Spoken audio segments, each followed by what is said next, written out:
The Last Word with Lawrence O'Donnell is starting right now.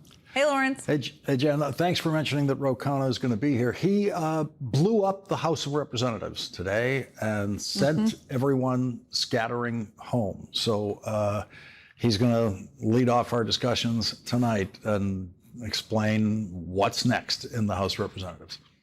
We love somebody who's gutsy enough to blow things up, right? Well, he did it this time, and we'll see what happens when they come back in September. But to actually do something that forces the Speaker to just close down the House and leave town, I can't. I've never seen anything like this. I don't think any of us have. I don't think so either. And the way that Speaker Johnson changed his take on the Epstein files over the last week is quite telling too. Yeah. We don't know the reason why, but we can guess. I'm sure Ro Khanna has some thoughts. We will find out. Thanks, Jen. Thank you. Thank you.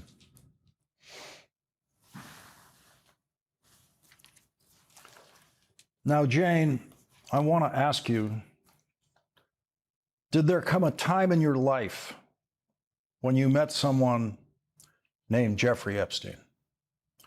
Answer yes. What year was that? Answer 1994. Did there come a time in your life when you had sexual contact with Jeffrey Epstein? Answer yes. How old were you when that first happened? Answer 14 years old. Donald Trump was friends with Jeffrey Epstein that day, that very day in 1994, when Jeffrey Epstein raped that 14-year-old girl. That testimony was given under oath in the criminal trial of Jeffrey Epstein's co-conspirator in sex trafficking, Ghislaine Maxwell. In 2002, Donald Trump said he was friends with Jeffrey Epstein for 15 years. That means their friendship began in and around 1987, 7 years before Jeffrey Epstein raped the 14-year-old girl whose testimony you just heard. And during that time, when Jeffrey Epstein was raping children, Donald Trump publicly called Jeffrey Epstein a terrific guy. That victim, whose testimony you just heard, was asked if Jeffrey Epstein raped her more than once.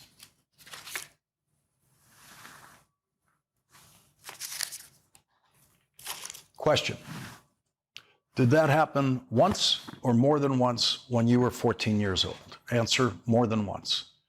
Question: was there ever anyone else in the room with you when you had sexual contact with Jeffrey Epstein when you were 14 years old? Answer: yes. Question: who was most frequently in the room when you had sexual contact with Jeffrey Epstein when you were 14 years old? Answer: Ghislaine Maxwell. The only thing Donald Trump has ever said about Ghislaine Maxwell since she was convicted of sex trafficking and abusing that girl was, "I wish her well." That's the only sentiment Donald Trump has ever expressed about Ghislaine Maxwell after she was convicted of co-conspiring with child rapist Jeffrey Epstein. I wish her well. Ghislaine Maxwell is serving a 20-year sentence tonight in federal prison, and she knows that the President of the United States, who wishes her well, also has the power to release her from prison immediately. Donald Trump can commute her sentence. Donald Trump can pardon her. Donald Trump can just say she's been punished enough. And tonight, Donald Trump's criminal defense lawyer is using the Trump method of going public when possibly trying to subvert the law. Donald Trump's last criminal defense lawyer, Todd Blanche, who is now the Deputy Attorney General, announced on Twitter that he is in talks with Ghislaine Maxwell's lawyer, and he said, "I intend to meet with her soon, and no good can possibly come from that meeting." Todd Blanche's tweet actually says, for the first time, the Department of Justice is reaching out to Ghislaine Maxwell to ask, "What do you know?" At Attorney General Pam Bondi's direction, I've contacted her counsel.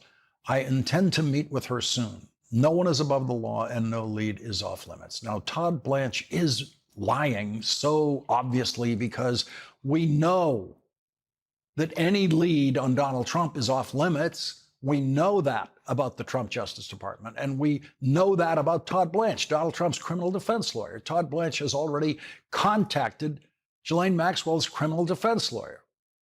And the only reason for Ghislaine Maxwell's criminal defense attorney to talk to Todd Blanche is to get her out of prison. Any criminal defense lawyer would be able to tell Ghislaine Maxwell exactly what she has to say to get out of prison.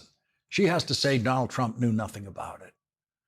Donald Trump knew nothing about what we were doing to those girls. And it would be very helpful to Donald Trump if Ghislaine Maxwell was also willing to say something incriminating about other prominent people who knew Jeffrey Epstein, like maybe Bill Clinton. And Todd Blanche is exactly who Donald Trump would send to Ghislaine Maxwell's criminal defense lawyer to offer a get-out-of-jail deal if that's what they are up to. Of course, Ghislaine Maxwell had the chance to tell the Justice Department everything she knew. And she refused to do that. She refused to say a word to federal prosecutors. She refused to cooperate with the Justice Department when the Justice Department would have been happy to accept truthful testimony from her about Jeffrey Epstein when he was still alive.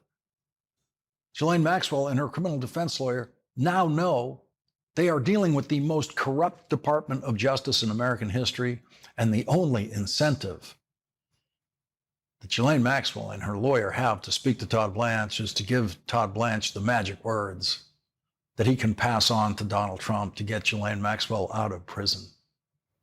Ghislaine Maxwell was convicted by a jury in Manhattan, and she is currently appealing her case.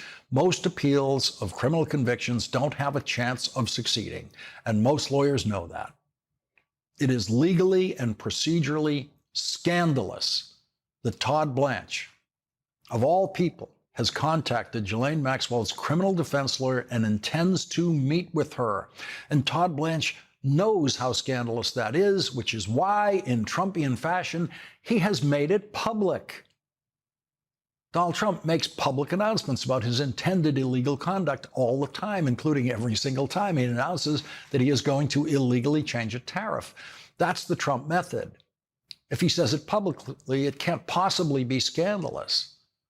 And the Washington Press Corps mostly falls for that. The bias of the Washington Press Corps is that all scandals have to be dug out of the deep darkness of the insides of some corrupt institution like the Trump White House or the Trump Justice Department. The most scandalous behavior during the first Trump presidency occurred behind closed doors and was dug up by congressional investigators in the January 6th committee and by enterprising, resourceful reporters, but not anymore. They go public with it on Team Trump with the belief that no one will recognize just how outrageous it is that they are doing what they are confessing to do in tweets. That witness, whose testimony you just heard was asked, who Jeffrey Epstein and Ghislaine Maxwell talked about when they talked about their friends, and the first name, the very first name that that witness gave was Donald Trump. And so that means the name Donald Trump is in the Epstein files. We know it from that testimony. Has to be in the Epstein files just for that point, because that would have come up in investigative discussions with the FBI, and they would have put that in the files. The first name, a 14-year-old girl listening to Jeffrey Epstein and Ghislaine Maxwell talk about their friends, and the very first name she mentions that she heard was Donald Trump. Question: what names do you recall them mentioning to you when they would tell you about their social circle? Answer: Donald Trump, Bill Clinton, Mike Wallace, people at some that I didn't know. Donald Trump and his supporters have always suggested that the real dirt of the Epstein investigation would get all over Bill Clinton. And now, tonight, we have very strong reason to believe that that is not true. Because Donald Trump is in control of the release of the Epstein files and everything the Epstein files says about Bill Clinton. Donald Trump could release all that. And Donald Trump is refusing to release those files. Donald Trump, by tonight, must also know, having been briefed by his former criminal defense lawyer, Todd Blanche, everything that the Epstein files say about Donald Trump. And Donald Trump has decided those files can never come out. Never. No matter what they might say about Bill Clinton. That witness whose testimony you just heard was asked about a tragedy that her family suffered the year before she met Jeffrey Epstein. Question, directing your attention to the fall of 1993, what happened in your family at that time? Answer, my father died of leukemia. Question, what was your home life like after your father passed away? Answer, it was not great. My father's employer had canceled his health insurance without him knowing and ended up in the hospital and died very suddenly. And basically my family went into complete bankruptcy and lost everything, and we had to move out of our home. Question, you testified that before he passed away, your father was a composer. Were you involved in the arts growing up? Answer, yes. Question, were your brothers involved in the arts? Answer, yes. Question, did you continue being involved in the arts after your father passed away? Answer, yes. Question, directing your attention to the summer of 1994, what did you do that summer? Answer, me and my two brothers, we went to camp for the first time, Interlochen Arts Camp. Question, what is Interlochen Arts Camp? Answer, it's a camp for children with all kinds of artistic abilities, music, musical theater, orchestra. Question, when you arrived at camp that summer, how long had it been since your father passed away? Answer, so the end of October 93, so what is that, 9 months? Question, did there come a time that summer at Interlochen Arts Camp when you met a man and a woman? Answer, yes. Question, where were you when that happened? Answer, I was in the main campus area where all the students hung out during a break and where all the little cafes were and sort of the gift shop. And I was on a park bench or a picnic bench with my friends from camp and we were eating ice cream. Question, what do you remember happening next? Answer, well, we were sitting around and socializing and we see this tall, thin woman approaching us.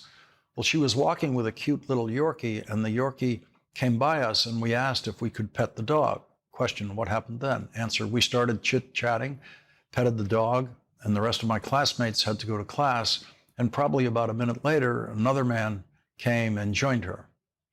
And the rest of my friends, my classmates left, and I was there by myself, and I sat on the bench, still eating my ice cream, and the man sat across from me. Question, did you have a conversation with that man and that woman? Answer, yes, I did.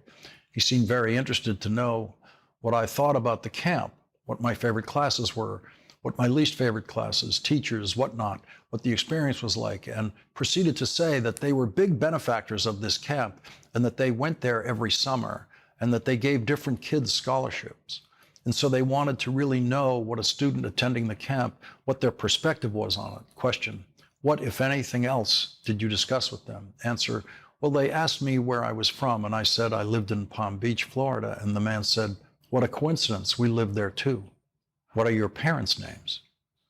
Question, that man and that woman you had this conversation with, who were they? Answer, Jeffrey Epstein and Ghislaine Maxwell. Question, what was your impression of them at that point? Answer, they seemed very friendly. I thought they were a married couple. She was in 8th grade.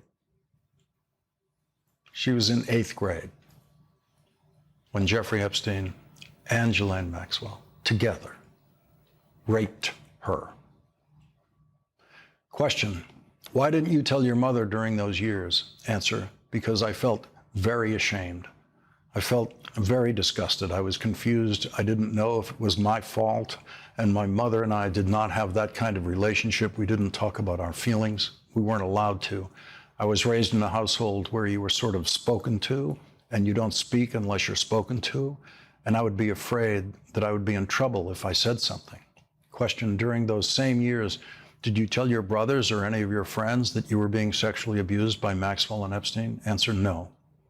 Question, and why not? Answer, because How do you tell or describe any of this to any one of your peers or your siblings when all you feel is shame and disgust and confusion and you don't even know how you ended up there? Question. Were there ever times when you were 14 or 15 and 16, while all of this is happening, where you thought about hurting yourself? Answer, yeah. Question. Can you explain to the jury what that was like for you? Answer. Well, it was a multitude of things, of my father dying and losing our home, and then having a manic depressed mother who didn't know how to cope and know how to take care of us, and, just kind of feeling like it was hopeless, I guess. It didn't seem like there was a lot of joy to look forward to, and it was very painful.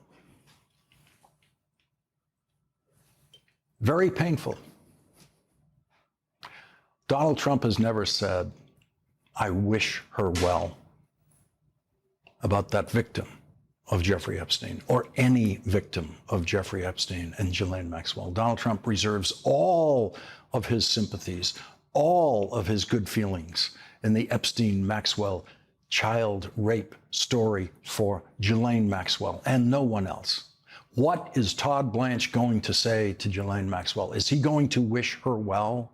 Are there any other convicted criminal defendants in federal prison tonight around the country who did not testify at their trials who Todd Blanche wants to talk to about anything?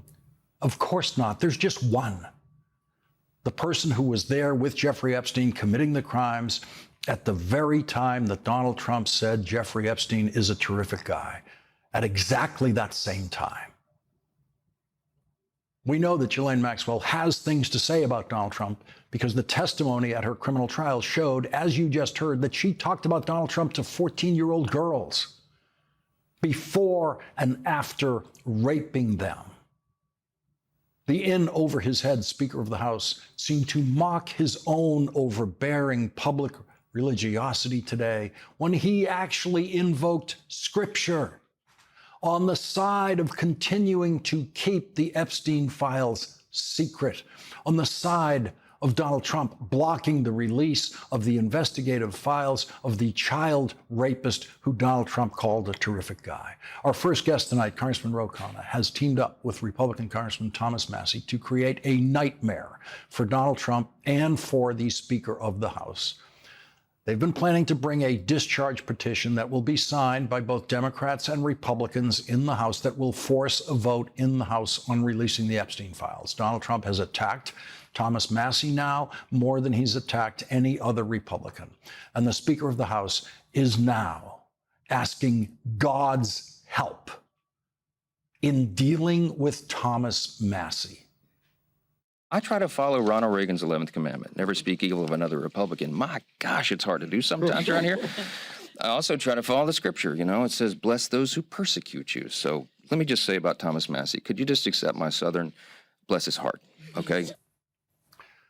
What a weak, little, tiny-minded man in subservient service to Donald Trump. Here's what Donald Trump said when asked about his former criminal defense lawyer talking to Ghislaine Maxwell's criminal defense lawyer and trying to talk to Ghislaine Maxwell.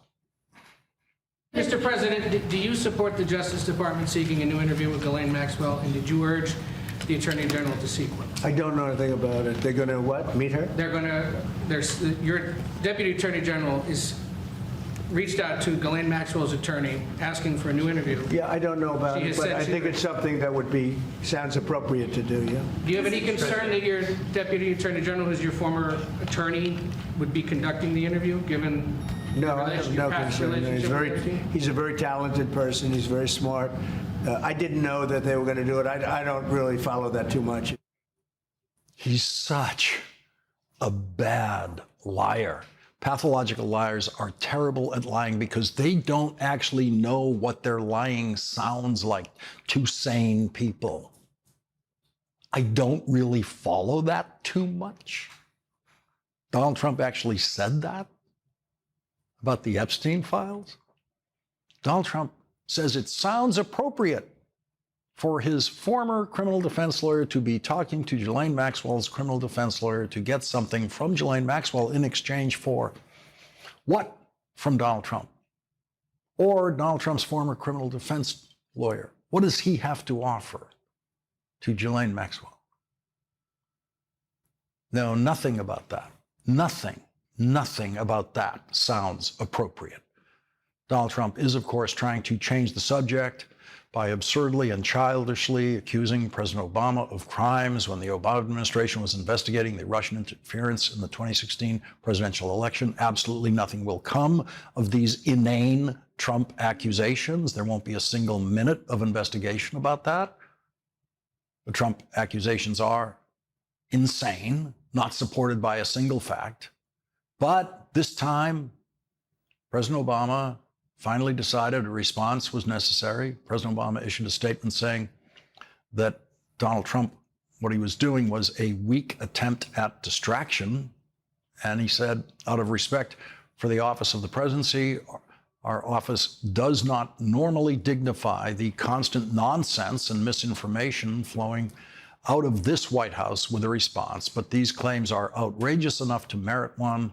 These bizarre allegations are ridiculous and a weak attempt at distraction. Nothing in the document issued last week undercuts the widely accepted conclusion that Russia worked to influence the 2016 presidential election, but did not successfully manipulate any votes. These findings were affirmed in a 2020 report by the bipartisan Senate Intelligence Committee led by then Chairman Marco Rubio. The distraction is not going to work. It is especially not going to work on this hour of television that you're watching right now. Donald Trump has already hit Republican Thomas Massie as hard as he can. And Thomas Massie, for now, is still standing. This morning, Thomas Massie said this. President's consultants have spent $1.8 million against me, and I got a new tweet last night, or a Truth Social last night, and clearly that was because I've done this Epstein file. Like, dogs don't bark at parked cars, right? This bill is moving. This is coming to a vote. We've got enough Republican co-sponsors of the bill, twice as many as we need right now, such that when they sign it, and every Democrat signs this, we're going to force a vote on it. It's not going away. After Thomas Massie said that, the Speaker of the House decided to recess the House of Representatives for the rest of the summer to avoid Thomas Massie and Ro Khanna's discharge petition overwhelming the House of Representatives this week. And so Mike Johnson seems to have guaranteed that the House of Representatives will once again take its place as the battleground over the Epstein files in September. In Thomas Massie's words, it's not going away. Question: how did you feel at the time about the attention that Epstein and Maxwell were paying to you when you were in middle school and high school? Answer: how did I feel about the attention? Question: yes. Answer: initially, I felt special. You know, I didn't really have much support or attention at home, so he was someone who was seemingly looking out for me and caring for me, is how it felt. And then he raped her. A year after Jeffrey Epstein attended Donald Trump's second wedding, Jeffrey Epstein raped that 14-year-old girl for the first time. And 8 years later, she could read about the guy Jeffrey Epstein told her about, Donald Trump, telling New York Magazine, "I've known Jeff for 15 years, terrific guy, he's a lot of fun to be with.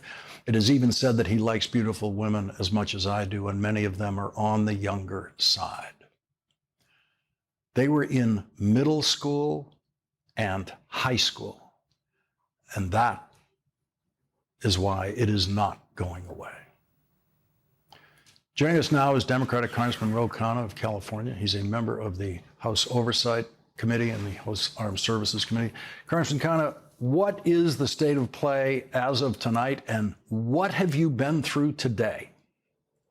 Lawrence, let me just say that was such a powerful monologue. It's exactly why Thomas Massie and I are fighting. It's exactly why this is bipartisan. There are 11 Republicans who are pushing for a vote, and every Democrat is going to push for this vote. You know, but the Speaker basically doesn't want anyone to vote, so he shut down Congress.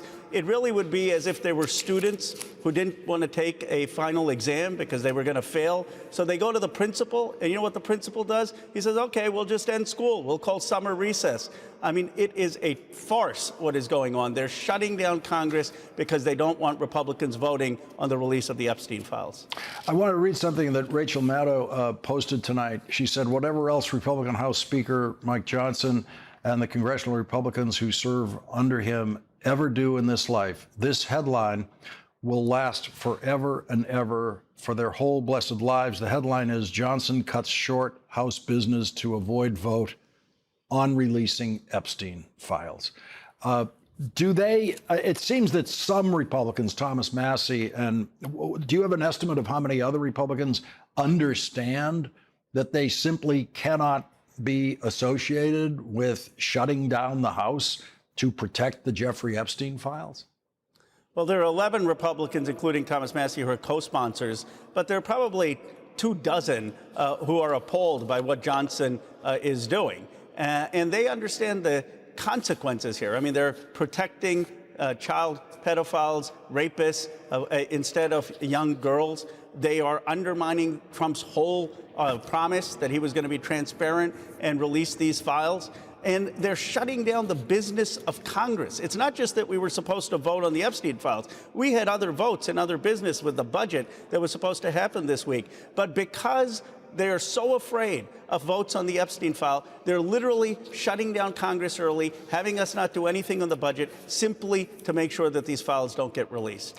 So the Republicans who are standing with you, they must be reading, aware anyway of the polls, CBS poll saying 75% are very or somewhat dissatisfied with Donald Trump's handling of the Epstein files. So 75% of the public is on your side of this question tonight, and on the side of those Republicans like Thomas Massie who have joined you in this effort. Absolutely. Even the pollster Rasmussen, who is the most pro-Trump sort of results, is saying that they're going to overwhelmingly lose the House if they don't reverse course. The reality is Donald Trump promised that he's not a perfect person. People thought, okay, maybe he's had affairs, but he was going to take it to Washington. He was going to expose the corruption. He was going to let the chips fall where they may. And now he is doing the exact opposite. He's protecting the rich and powerful. And when you're losing people like Marjorie Taylor Greene, like Lauren Boebert, like Nancy Mace, you're losing some of the most vocal people in your base. This is really devastating. I believe after 10 years, it's sort of the first fatal blow to MAGA. Congressman Connell, what does it feel like tonight to have initiated this procedure that has really just blown up the House of Representatives and sent everybody scattered going home? Well, I am saddened that our politics is in the state that it is. I mean, when I introduced it with Massie, I thought, okay, we would get a vote. I didn't think that we would have Donald Trump reply about arresting the first African-American president who had the most ethical administration. I mean, Jon Favreau, his speechwriter, said it's just so sad how dumb our politics have become when he saw that tweet. But it is sad to me that we can't, in the Congress, agree that we should be releasing these files about child pedophiles and getting it out in the public. I mean, it's just frustrating. So I didn't do this to score some political points. I did it because I really believe that this should be released. But it turns out that this may be the kryptonite of the MAGA base. And in politics, you never know what it is that would topple the house of cards. This seems to have been one of the things that will do it. Congressman Ro Khanna, thank you very much for joining us once again tonight. Thank you. And coming up, the Trump lawsuit against Rupert Murdoch and the Wall Street Journal looks more and more ridiculous by the day. And today, a federal judge considering the release of grand jury testimony in the Epstein case said he will decide the issue as quickly as possible. That's next.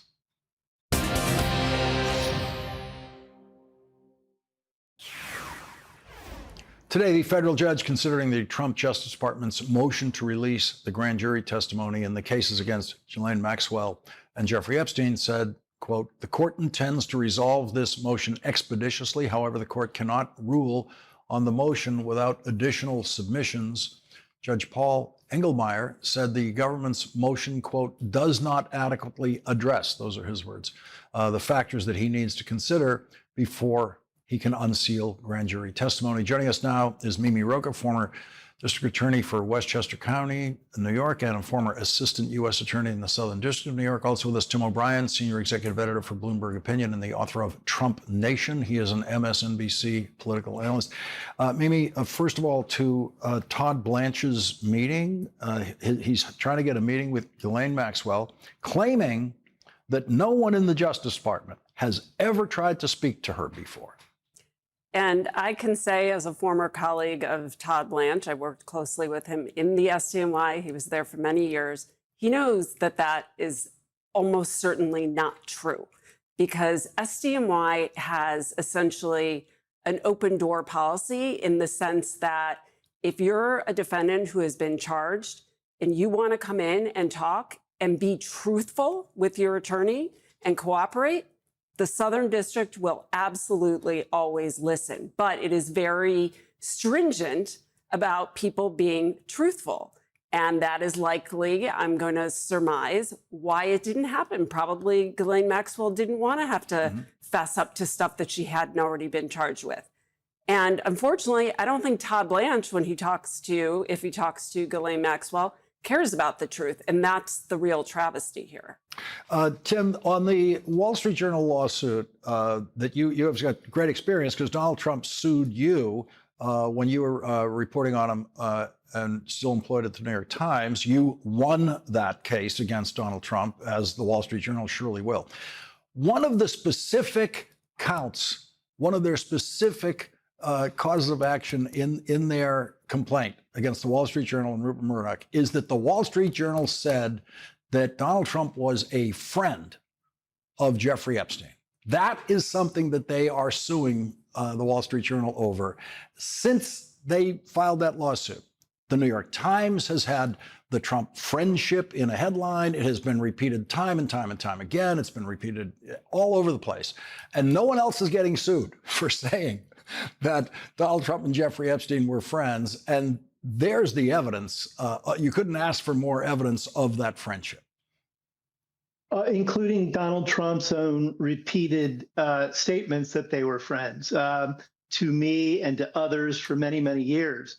And it, you know, there are so many. Tim, can I hold you right there? So Donald Trump, and Rupert Murdoch is going to need this testimony from you at some point. So Donald Trump has actually told you that he was friends with Jeffrey Epstein. Yeah, in 2004, he and Jeffrey Epstein, while they were still friends, were bidding on a mansion in Palm Beach that they both wanted. Trump outbid him towards the end of 2004. And when I was with Donald in Palm Beach in early 2005, he took me on a tour of the mansion. And he later sold this mansion to a Russian oligarch for quite a bit of money, but that's a different story. When we were there together, he sort of reveled in saying that he beat out Jeffrey Epstein for control of the mansion. They had been friends. He thought they would continue to be friends. He was a member at Mar-a-Lago, et cetera, but he was reveling in the fact that he had outbid him and won this mansion. There is film of him and Jeffrey Epstein at events together. So it begs the question of why Donald Trump's lawyers are suing the Wall Street Journal on an easily verifiable fact pattern that only, I think, undermines the seriousness of the suit itself. And it just shows how Trump uses these suits to weaponize the legal system, to not really seek justice, but to try to cow the media. And he is in for a very, very long uphill battle on this particular suit, because the circumstances around it are far different than the circumstances around the ABC suit or the CBS suit. And then he's gone out of his way to insult Rupert Murdoch. So there's going to be a lot of institutional willingness, I think, on Dow Jones and the Wall Street Journal's part to vigorously defend this case. I don't think there's going to be a vigorous pursuit of this case by the plaintiff. I think Donald Trump is done. I think filing it was the whole thing, and they're never going to follow up. Mimi, on the judge considering the grand jury testimony, what are the factors? What's the information he needs in order to make a decision on this? Well, I think the judge's order is actually very interesting. I mean, essentially, he says, what you filed, DOJ, this was not a legal brief. This was not an argument. You didn't even address the factors. He's saying, I'm not predetermining it. There are these statutory factors, but there are other considerations. A judge does have discretion. You have to look at, are people still alive who were involved? Yes. I mean, almost all of the factors weigh against disclosure. But again, I think the judge, in a very appropriate way, is saying, come on, give me a serious argument here if you're really going to file this. Although, to your point, like the lawsuit, I think the filing is really what they wanted to accomplish here, because they don't actually care or think it's going to get disclosed. And very importantly, he said, to your point at the beginning of your show, have you notified the victims here? They're the, DOJ, that's your responsibility. Notifying victims is actually a statutory responsibility as well. And I do not think that DOJ is thinking about victims here right now. They're thinking about politics and everything that they should not be thinking about as a Department of Justice. Mimi Rocah and Tim O'Brien, thank you both very much for joining us tonight. And coming up, Donald Trump's other former criminal defense lawyer, Emil Bove, is being rewarded with a federal judgeship. But before his confirmation vote in the Senate, Democratic senators want to ask him about his involvement with the Epstein files in his current job in the Trump Justice Department. That's next with Senator Amy Klobuchar.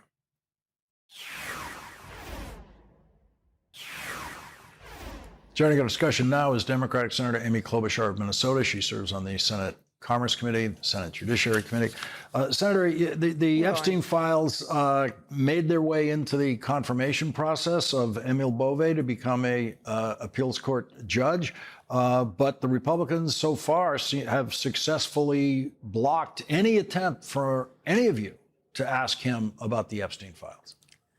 Yes, so this is something that Senator Booker had raised and wanted to know what he had to do with Epstein, if he had anything to do with him. But the point was, we never got answers because, as you know, they shut off all debate.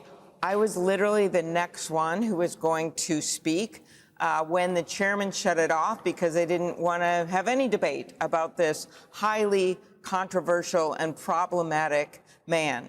What I was going to say, since you've now given me a chance, is that this is a guy who literally oversaw the firing of line prosecutors who worked on the January 6 cases, who prosecuted cases where police officers had been beat off.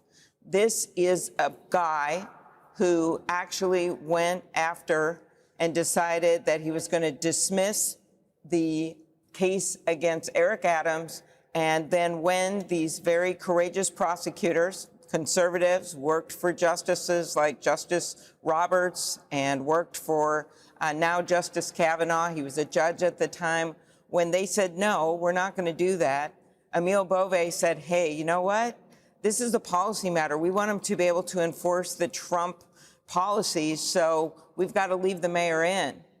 And so they then said, no, I still remember what one of them said, I expect you will eventually find someone who is enough of a fool or enough of a coward to file your motion, but it won't be me. And these people left the U.S. Attorney's Office as a result or were fired. This is Emil Bove. This is why we all wanted to have a chance to make our case, to hear from the whistleblower that Senator Durbin was knowledgeable about, but we didn't have any of those opportunities because they shut it off to bring it to the floor for his vote. Senator Klobuchar, please stay with us. We're going to squeeze in a commercial break, and we'll be right back. Thank you. A new CBS News poll shows that 70% of Americans think Donald Trump is not focusing enough on lowering prices. 64% disapprove of Donald Trump's handling of inflation. 60% oppose Donald Trump's tariffs on imports, and 47% say Donald Trump's budget, which he signed into law earlier this month, will hurt them. Democratic Senator Amy Klobuchar is back with us. Senator Klobuchar, you wrote recently about the deals made to get this bad deal done. Yeah, I don't think we're surprised by those numbers at all. I'd also add that he is at his lowest approval rating ever since he became president.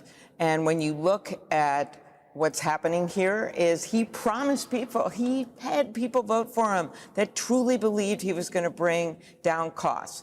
And instead, we've seen costs are up, we've seen more corruption, and we've seen a lot more chaos every which way you look. And one of the things that I couldn't believe when it came to corruption, I just wrote a piece about it in the Washington Post, was that in order to get that final vote to put over that big, beautiful betrayal of a bill on the American people that's going to kick 16 million people off of their health care, they actually had to reward states like Alaska, number of other ones that had high error rates when it came to making decisions about food assistance. So it was totally the opposite of what they said they wanted to do, but it was the only way, given that Alaska had the highest error rate in the country, that they could make it work under the Senate rules. So in a totally bizarre move at 3 a.m, they actually rewarded a bunch of the states, blue and red, with the highest error rate. That's going to cost a state like Texas that has a lower rate. They're going to have to pay $700 million more a year, while a state like Florida gets off $1 billion a year for having a, Lawrence, higher error rate. And Senator, this bad polling is on new law, most of which hasn't taken effect yet. So down the road, how does it get anything but worse? Well, I think it's important for people to know. That's one of the things Republicans keep saying, oh, you won't see this. Remember the Mitch McConnell, and they're going to forget about it. Well, actually, some of it will take effect right now this year. People's premiums are going to go up. You're going to see changes to the Affordable Care Act. You're going to see changes to nutrition assistance for veterans, for parents, for seniors, for people with disabilities. So all kinds of things are going to happen now. But you're right.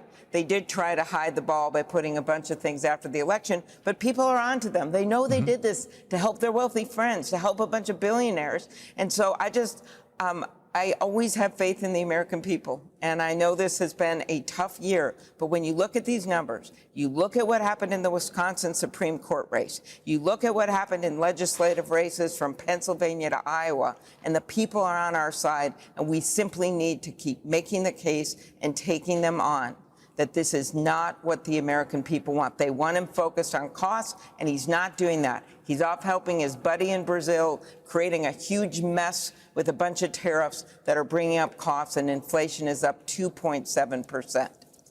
Senator Amy Klobuchar, thank you very much for joining us tonight. It's great to be on. Thanks, Lawrence. We'll be right back.